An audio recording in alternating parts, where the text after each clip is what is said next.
So I wanted to first introduce myself. My name is Jocelyn Newman, and I work in the MSW field office at Laurier's Faculty of Social Work. Again, I recognize some of you, but for others that are new, hello.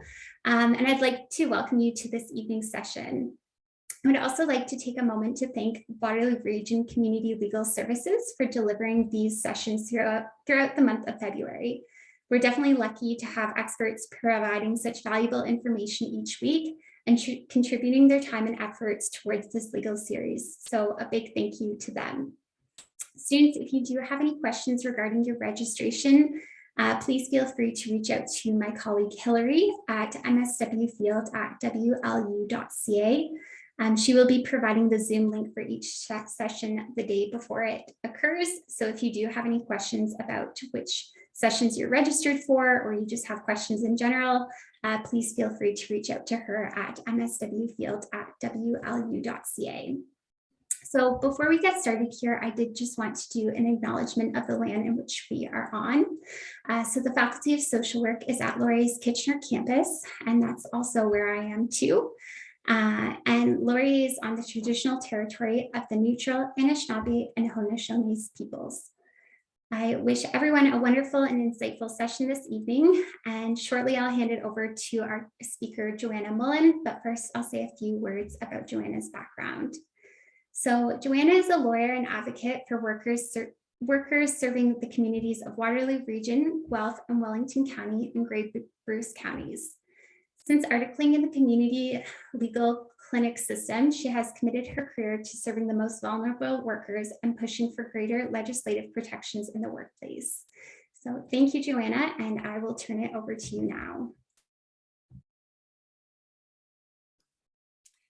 Thank you, Jocelyn, for that very kind introduction, and I'm happy to be here tonight and to talk with all of you. I'm going to share my screen now.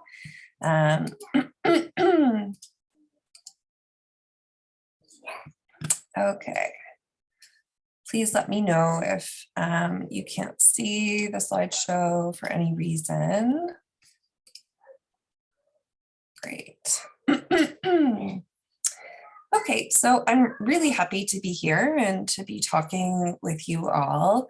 The thrust of my presentation is really about providing basic information about the rights that are available to workers in the workplace. But given that I'm talking to social work students, I'll also provide a little bit of commentary in terms of my own practice representing low-wage workers, and how essentially I see kind of the power dynamics of being a low-waged worker, living, in poverty for most workers. If they're working minimum wage, you're not above the poverty line, and the power dynamics that creates in the workplace, and some of the exploitation that I see in the work that I do.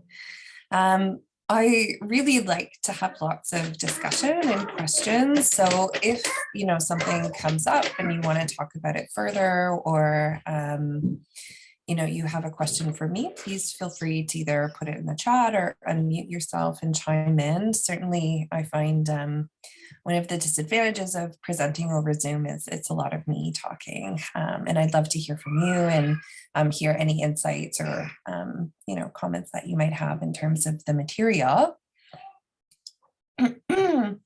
So as a true lawyer, I start with a disclaimer, which is just to say that I can't give out legal advice during this presentation, and that I'm only providing legal information about the law as it stands today on February 8th, 2020.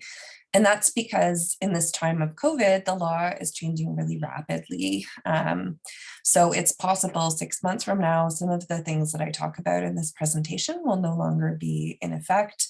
So it shouldn't be relied on past this date as legal advice.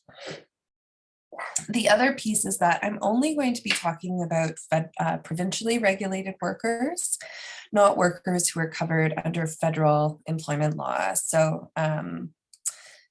it wouldn't apply to people who work for federally regulated industries, which include things like banks or Canada Rail or the Canada Post, or long distance truck drivers who cross international or provincial borders. Sorry to disturb you. Your screen is a little bit cut off on the right side. Okay. Let me, sometimes I find like if the video is up that it gets cut off. Let me try sharing my screen again.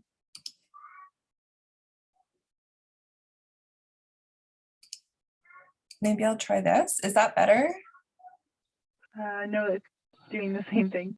Okay, let me try something else.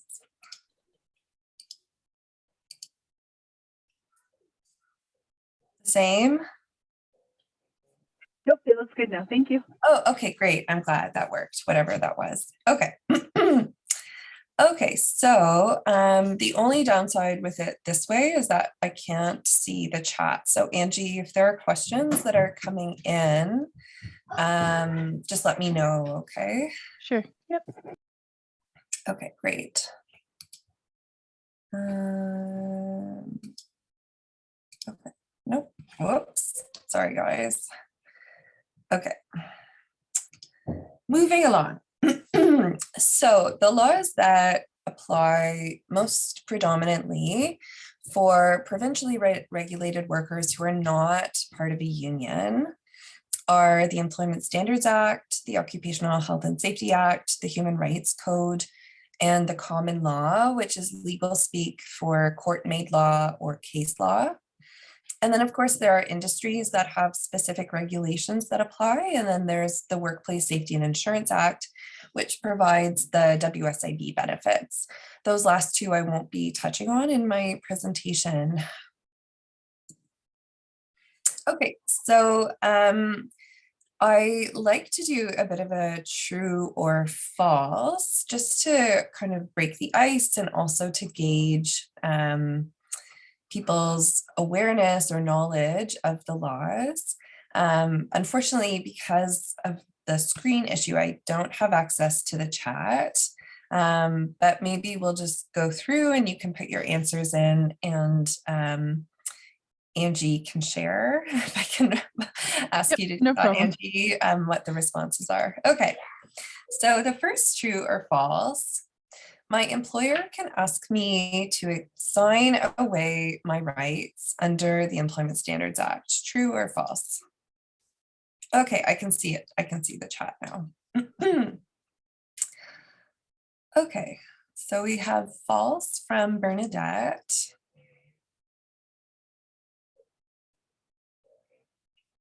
Okay, more false coming in. Yes, so everyone so far is correct that it is false, that you can't be asked away to sign away your rights under the Employment Standards Act. In fact, there is a clause in the Act that specifically says it's illegal for employers to attempt to contract out of the ESA. So even if you do sign a document, say that you agree to work for $10 an hour, which is below minimum wage, that document or the clause that says that would essentially be void, wouldn't apply. So it wouldn't stop you from down the road trying to enforce your rights to the minimum wage. There are a few exceptions where the Employment Standards Act actually stipulates that workers can sign away their rights, but there are very clear rules about when employers can ask workers to do that, what the documents have to look like, how long those agreements can apply. But generally, it is illegal to be asked to sign away your rights. Okay, next question. It is illegal for my boss to pay me in cash. True or false?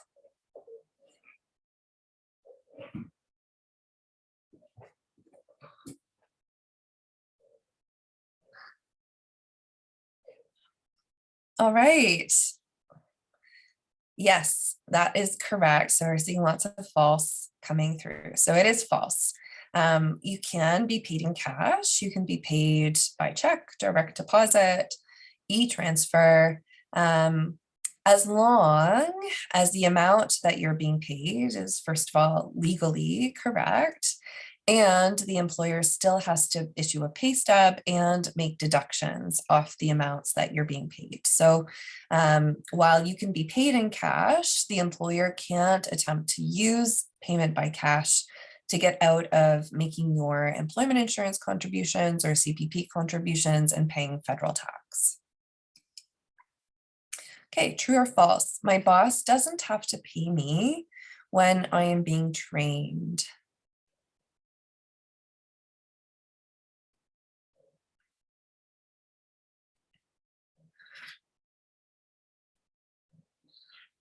Yes, seeing lots of false coming through. It depends. I guess that, that's fair. It can depend. But for the most part, the situation here that I'm talking about is where you're on the job. Maybe you're new in that industry and you're learning the ropes. You're learning, how to operate a machine, or you're learning how to work in a fast food restaurant. And the idea is that if you're performing work that benefits the employer, you have to be paid for that time. And we often see this come up with young workers, especially, where they get roped into these unpaid tryouts, where they show up to work, they perform the job for a few hours, and that's like an audition. And the employer says, I'm going to see if I like you or see how well you work. And then if I do like you, then I'll hire you. But if you're working in that business, even if ultimately you're not hired, you're still entitled to be paid for that time. Okay, so here's just a little wrap up of some of the information I've provided so far. So first and foremost, employers have to maintain and keep records to show your hours of work and when you take vacation. That's an obligation they have under the Employment Standards Act.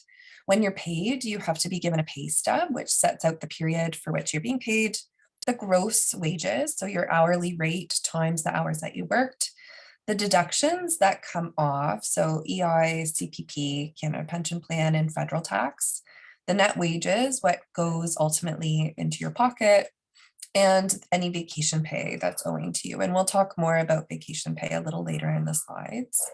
As I said, you have to be paid for training and you can't sign away your rights. Okay, here is an example pay stub. I often include this when I speak with high school students because I find that when you're a young worker, you don't really know what your pay stub should look like, what should be on there, what is it for. So I provide this example just to show, okay, so here's the pay period, here's the pay date, here's the regular wages. So this worker worked 80 hours at $20 an hour. That's their gross wages. They get overtime at time and a half. So 10 hours of work at 30 hours, which is the 1.5 times 20.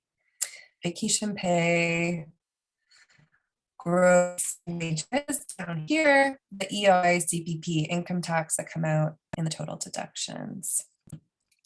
Okay, more true or false. Some workers are not entitled to minimum wage, overtime, or time off on the weekend. True or false?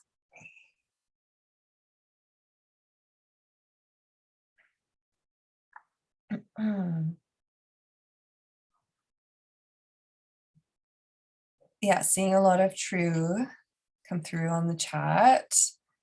You're absolutely right. That is 100% true. So the idea behind the Employment Standards Act, when it was first implemented, was that it would provide basic minimum rights to all workers in Ontario who are covered under provincial employment laws. But over time, as this law has existed, we've seen the power of employer lobbyists take away protections under the Act.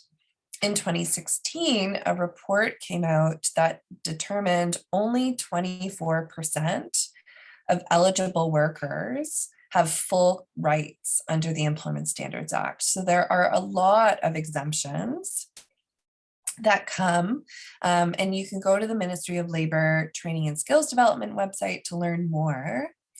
An anecdote that I sometimes share in terms of I have seen this reflected in my practice over time is when I first started as a lawyer, we were representing a lot of residential home workers. So people who worked in care homes for adults who might have developmental needs or are unable to live on their own. And those workers essentially would work, say like 3 or 4 days where they would be in the home and are on call essentially all the time. Even when they're asleep, they could be woken at a moment's notice and have to go work. And because of something called deemed work, there's this idea that if you're holding yourself out as ready and available for work, that you should be paid for that time.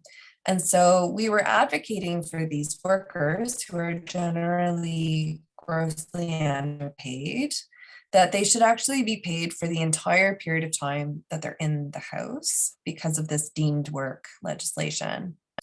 Well, as we were doing more and more of these cases, the people who own these homes, and they're largely private companies, they're not not-for-profit enterprises, but for-profit businesses, were going to the government and eventually succeeded in getting the government to change the law.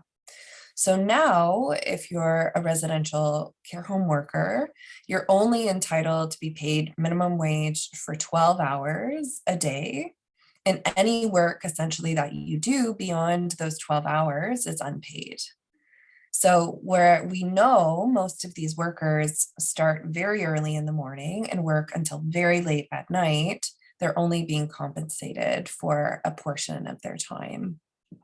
So just one way that we have seen the power of employers grow and how they manage to influence the law that's supposed to provide basic rights to everyone, especially vulnerable workers, and the law isn't doing what it's supposed to do. Okay, more true or false. An employer can decide when I can take my vacation.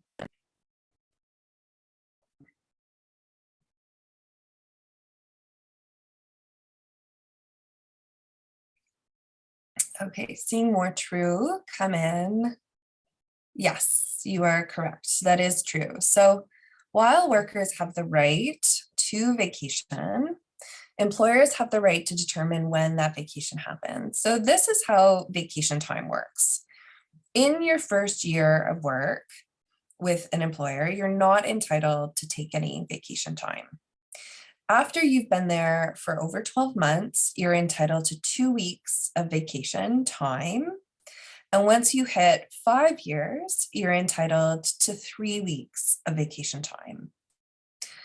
But on the very first dollar that you earn working for the employer, you begin to receive vacation pay. So at the very outset of the employment relationship, as soon as you start working, your vacation pay starts to accrue. And it's an additional 4% of your gross wages that you're entitled to on your paycheck, or you should at least see on your paycheck. Once you've been with the same employer for over 5 years, it bumps up to 6%. Essentially, 6% of your wages amounts to 3 weeks of your wages, 4% amounts to 2 weeks. Now, how you receive vacation pay will depend on how your employer handles it. So some workplaces will pay out vacation pay on every paycheck, but then when you take your vacation time, it's essentially an unpaid vacation. Other workplaces will hold your vacation pay in trust, meaning they'll keep it in a safe place. And then when you take your vacation time, it will be paid to you. So it's essentially a paid vacation. There's no gap when you're taking that time off in your ability to receive wages. Other employers will do it a little differently. They'll allow workers to request that the vacation gets paid to them on specific paychecks. All of those are allowed by law. What's important to know, though, is that that is the worker's money. Even if a worker doesn't take vacation time, they're still entitled to receive their vacation pay because the employer just holds that amount in trust. It's not their money, it's the worker's money. And Okay. it's just a question for you. Yeah. Someone's asked, so it's like self-funded pay. Yeah, that's an interesting way of thinking about it. In a sense, yes, that could be viewed as accurate. But it's more than because it's on top of your wages, right? So, but yes, as you work, the money accrues.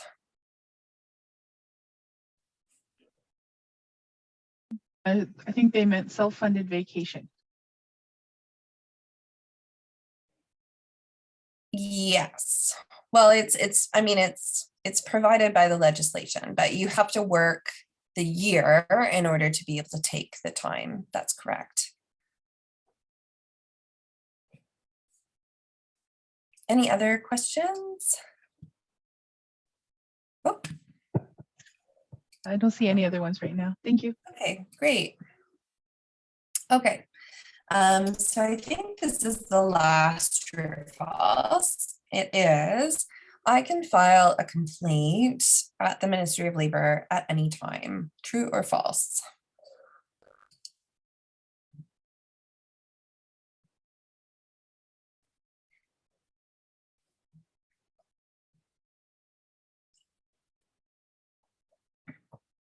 So the answer to this one, and it's a little tricky, is actually false. So technically, I mean, you could file a complaint at the Ministry of Labor at any time. The ministry will only investigate a complaint after, as long as it's filed within a 2-year window. So if an employer is breaking the law, you would have to file within 2 years of when that violation occurred. Or let's say the issue is unpaid wages and you've worked there for 5 years and you've realized that for the last 5 years you haven't received public holiday pay. Even if the employment standards officer from the Ministry of Labor who would investigate that claim can only go back for a 2-year window from the date that you file the application. So there's a 2-year limitation period is what we say in our profession. But the Ministry of Labor Training and Skills Development, it's their obligation to investigate complaints. Usually complaints involve around unpaid wages, so unpaid public holiday pay or overtime wages. And they will investigate a complaint. If they determine that compensation is owed, they'll issue an order to pay, and they'll give the employer a deadline by which they have to pay the compensation to the worker. So it's important that if in your working life or the clients that you work with in the future are having issues with their employers, that they take records and notes about what's happening, that they keep track of their hours that they're working, and that they file within that 2-year window. There's another question for you, Joanna. Mhm. So this person has asked, recognizing the provincial area of responsibility for labor, they're just wondering if the vacation and most other elements of ESA are fairly consistent across the country. Oh, that's a good question. And I don't know. I haven't ever looked into that because my work is based in Ontario.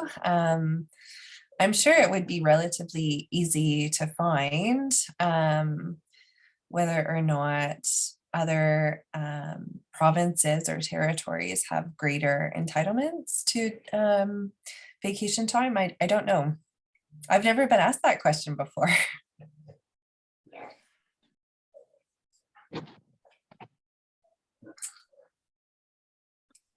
Okay, so this was just a roundup of the responses to the true or false. So now I'm going to spend the rest of my slides just generally glossing over what the acts do. And of course, I'm more than happy to take questions or comments as we go along. So It is in the Employment Standards Act where the minimum wage rate is set. So as of January 1st, hopefully all of you know that the minimum wage increased to $15 an hour. And the minimum wage for students under 18 increased to $14.10. The Employment Standards Act also sets out limits around the hours of work. Again, it's important to remember that this only applies to 24% of workers in the province, so there are a lot of exemptions to this. So in a day, a worker is not supposed to work more than 13 hours, and after every 5 hours of work, they're entitled to an unpaid 30-minute break. In a week, a worker is not supposed to work more than 48 hours in a week, but this is where one of those exemptions applies. So if you remember at the beginning when we talked about whether or not you could sign away your rights under the Employment Standards Act, this is a time where the law does allow for workers to essentially sign away their rights. So if your employer provides you with a written agreement that has a start date and an end date, and the end date can't be more than 2 years from the start date, then you can agree to work up to 60 hours in a work week with this written agreement. So you can essentially exempt yourself from the protection of 48 hours in a week. This is obviously concerning for worker advocates because we know that there is a power imbalance between workers and their employers, and that essentially any worker that refuses to sign one of these agreements will probably experience what we call a reprisal, and that they'll be punished for not agreeing to these conditions. Usually that punishment is losing their job. They'll be terminated. There are also overtime agreements where, so the general rule about overtime is once you've worked more than 44 hours in a work week, you're entitled to receive time and a half for pay for every hour that you work beyond that. But there are also averaging agreements for this where you can agree for a period of time to average your overtime. So say in a 2-week period, 1 week you work 50 weeks, the other week you work 30 hours, 1 week you work 50 hours, the second week you work 30 hours. Now, normally you would be entitled to 6 hours of overtime for having worked 50 hours in 1 week. But if you average the overtime over the 2 weeks, it balances out to 40 hours and you wouldn't be entitled to any overtime pay. So that's how an averaging agreement works. And as you can tell, it benefits the employer, it doesn't benefit the worker. And so there is a power imbalance and pressure on the worker to agree to these agreements because, of course, if they don't, they're worried that they're going to lose their job. Does anyone know what the 3-hour rule is?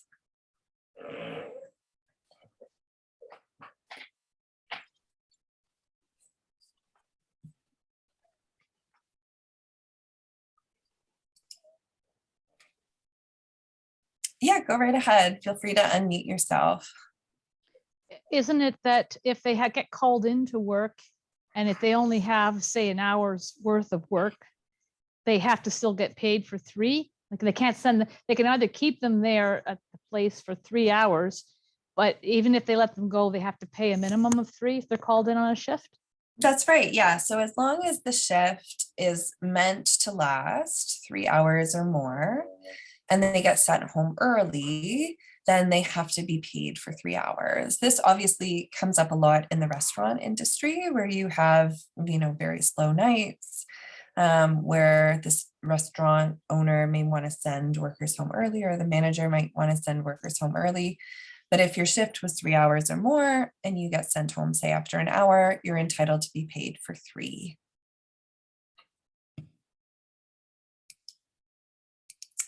Okay, so there are 9 public holidays that are set out in the Employment Standards Act, or statutory holidays. Would you like to try to guess all of them and put your responses in the chat? Let's see if you can come up with them all collectively.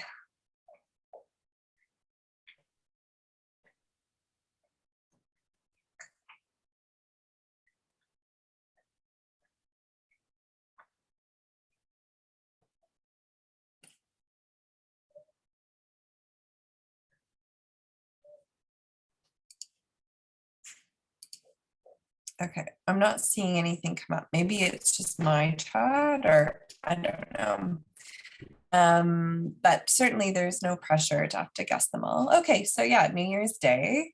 Yep. Christmas Day, Boxing Day, perfect. Family Day, yep, there's 4.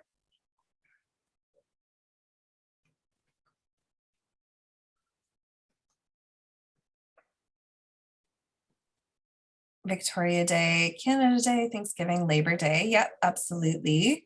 All right, now what is the holiday at Easter? Good Friday. Yes, absolutely, Bernadette. Thank you.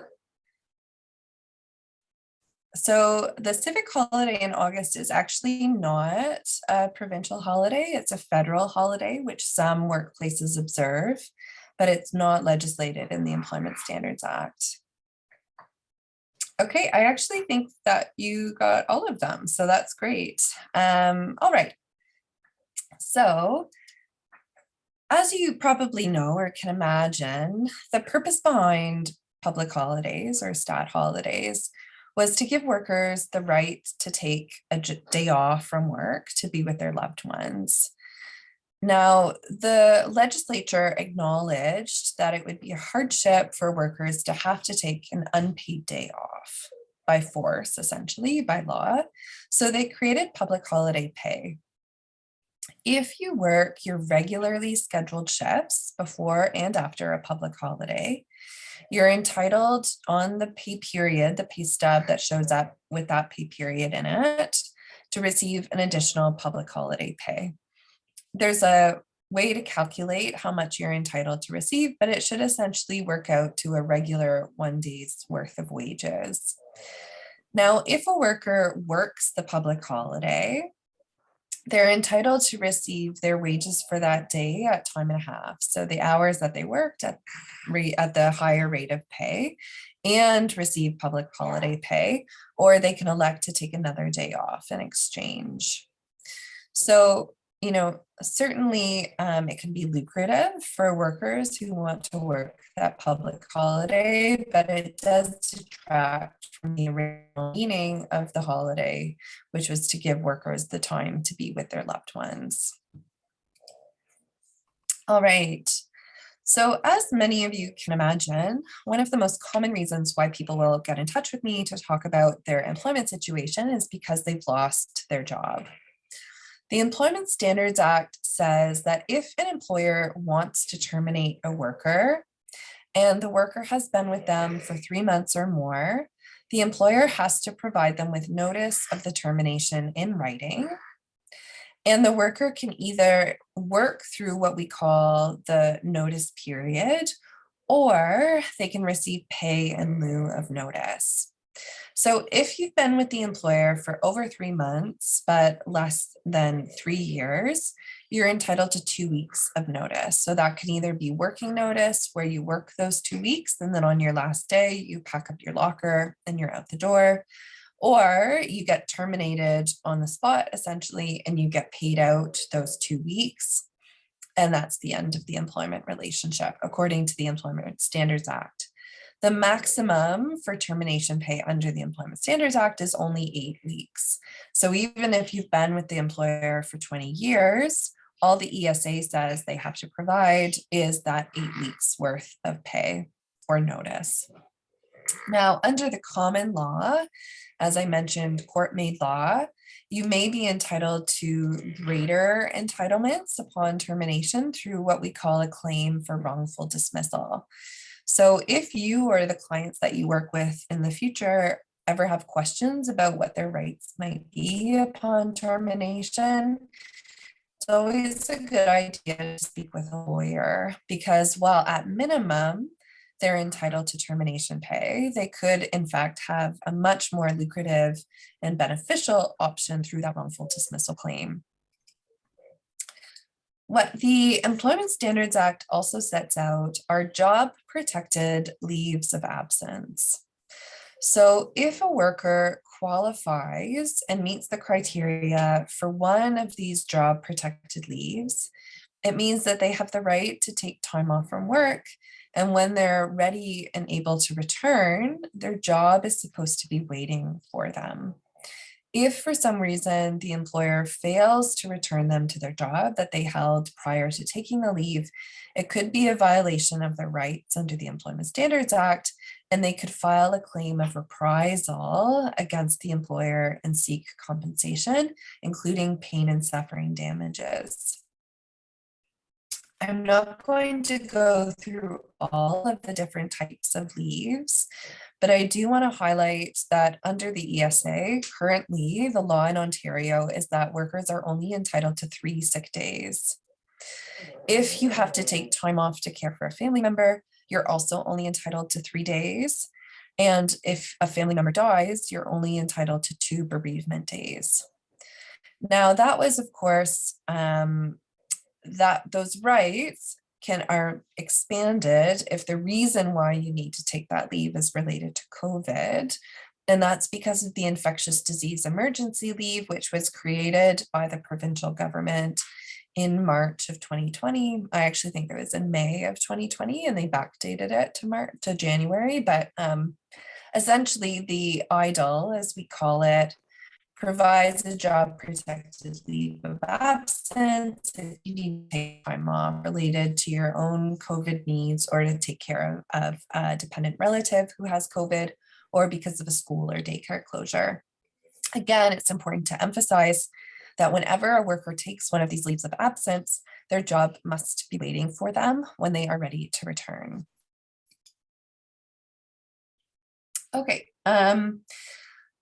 So related in a sense to those job protected leave of absence, most of these leaves are unpaid. So there's no obligation to provide wages by the employer to the worker until very recently, when the government created the worker income protection benefit, which gives workers 3 paid sick days if you're taking time off because of the infectious disease emergency leave. But this right to receive paid sick days expires in July of this year and is only up to a maximum of $200 per day, depending on the amount of wages the worker would have earned during that period. So for most workers who are taking one of these leaves of absence, the way to receive some financial compensation while they are off is through the employment insurance scheme, which is provided through the federal government under the Employment Insurance Act. So it's always a good idea that if a worker is taking one of those leaves of absence to apply as soon as possible. As of right now and up until September 2022, you only require 420 hours of insurable employment to qualify for employment insurance. And there are different types of benefits available, including regular benefits if you've been laid off from work or unemployed, sickness benefits if you have to take time off work due to illness, injury, or quarantine, and things like maternity and parental leave benefits.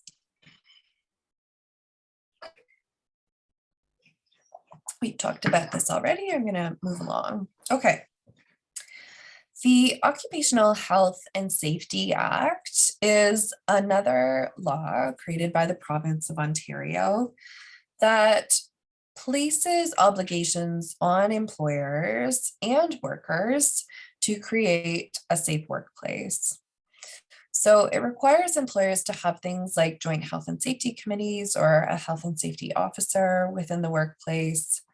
It requires policies and procedures in place to address workplace violence and harassment, to provide safety training to workers, including WMIS training, and it gives the right to refuse unsafe work. It also places obligations on workers to report unsafe work or unsafe working conditions or unsafe behavior in the workplace to their employer or to the Joint Health and Safety Committee when they witness it or become aware of it. Importantly, and similarly to the Employment Standards Act,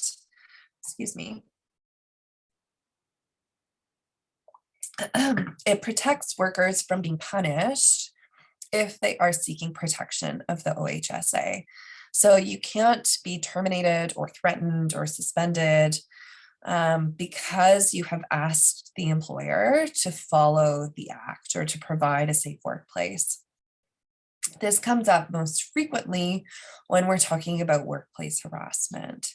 So we'll see workers make complaints to human resources or complaints to the employer about harassment that is going on in the workplace. And then very shortly after they've made this complaint, they find that they have lost their job or that their hours have been cut. This amounts to a reprisal, and workers can seek compensation or other orders if they file a claim with the Ontario Labour Relations Board.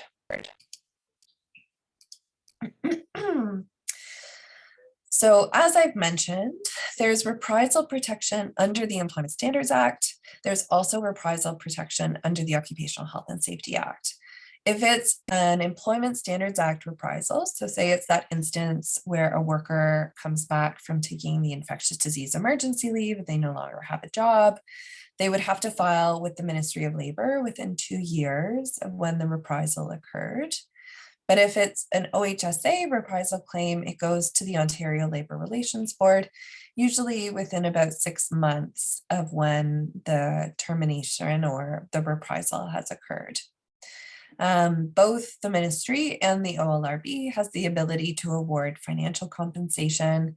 They do technically have the ability to reinstate a worker to their position, but out of the unionized context, this almost never happens because I'm sure you can imagine that if a worker decides to sue their employer for a violation of the right, the workplace environment that they would be going back to, if they went back to the same place, would be very poisoned and toxic. All right, last but not least, the Human Rights Code. However, before I dive into that, I just wanted to see if anyone has questions on the material that I've covered so far. There's a question back to your slide about public holidays. So the person has asked, so the public holiday is for all workers, not just permanent, part-time or full-time. That's Is right. that correct? Okay. Yeah. Meaning if they're hourly, they might still be eligible, but only according to the formula in the ESA.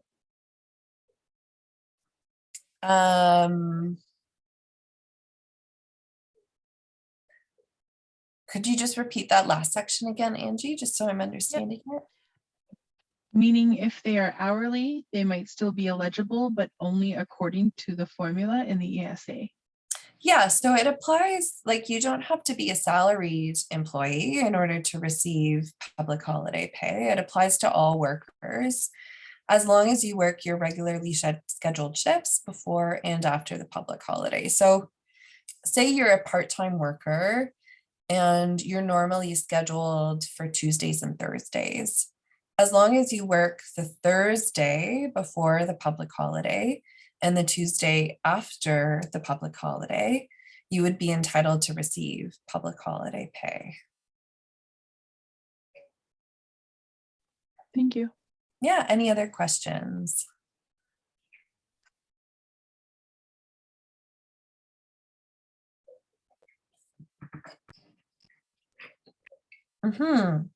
Yes, please go ahead.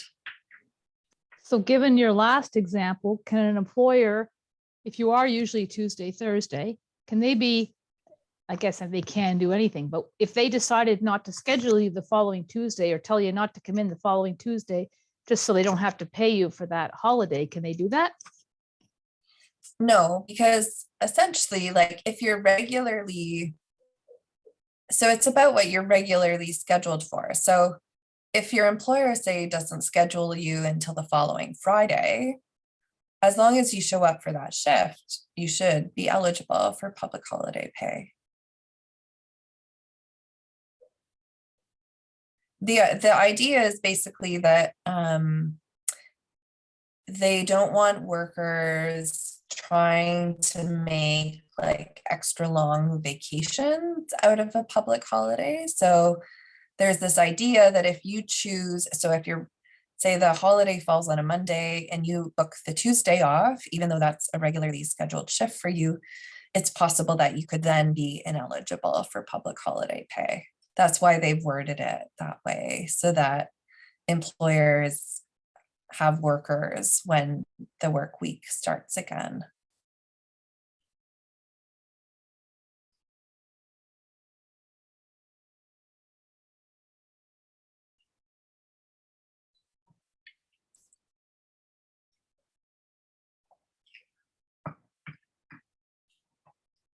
Okay.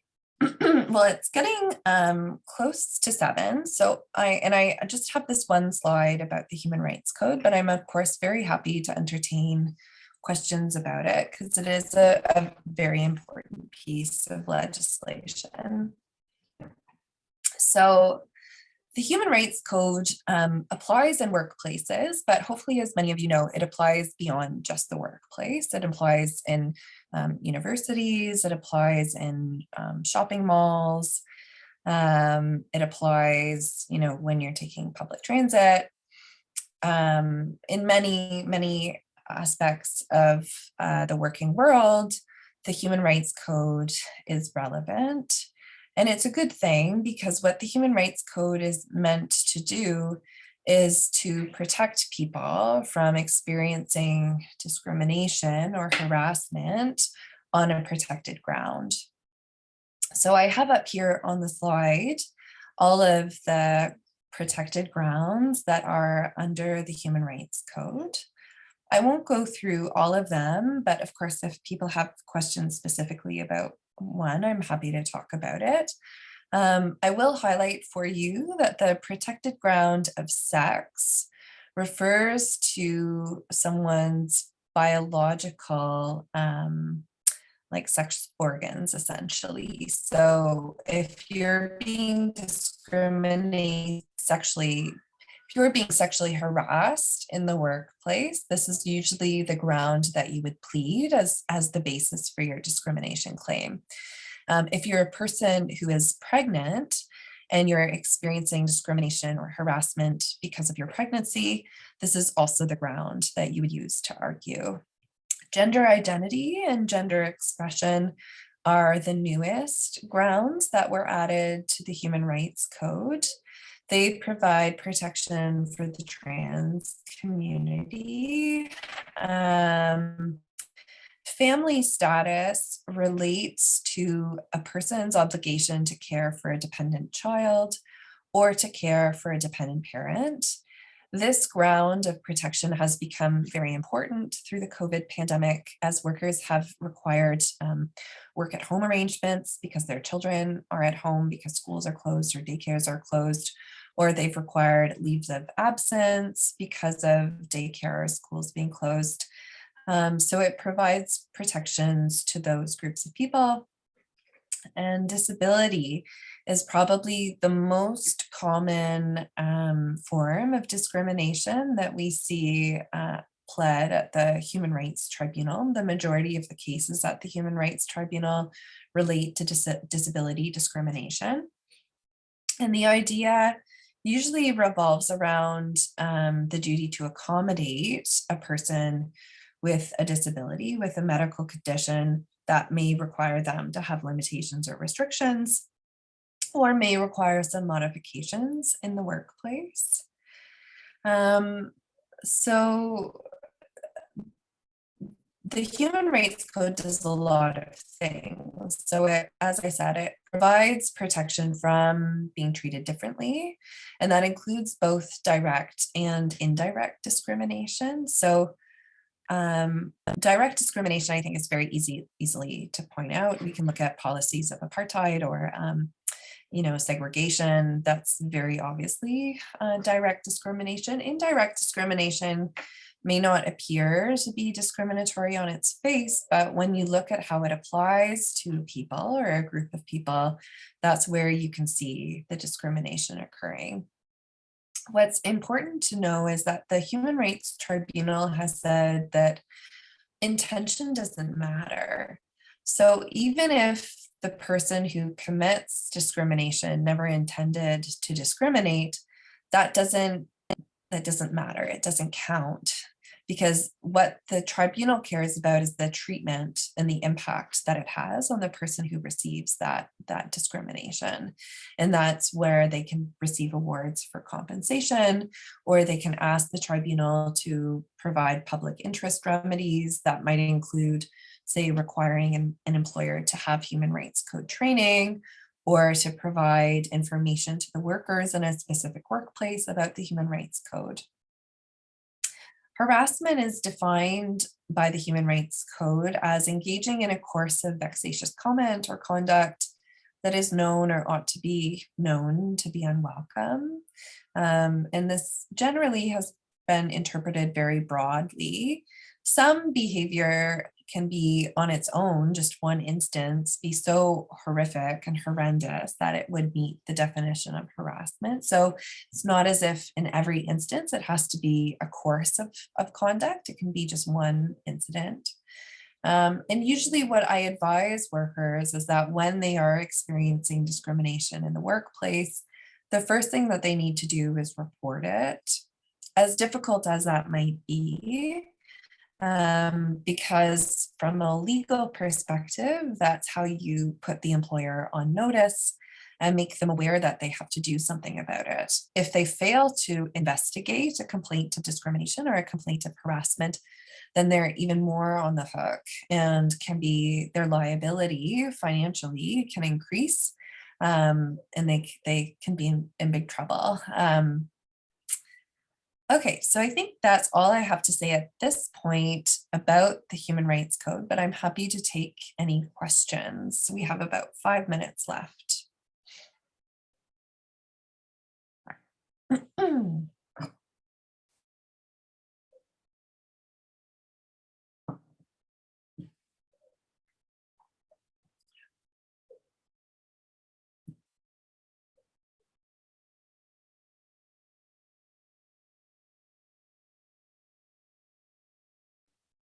Joanna, I'm going to stop the recording in case anyone would like to ask a more personal question. Sure.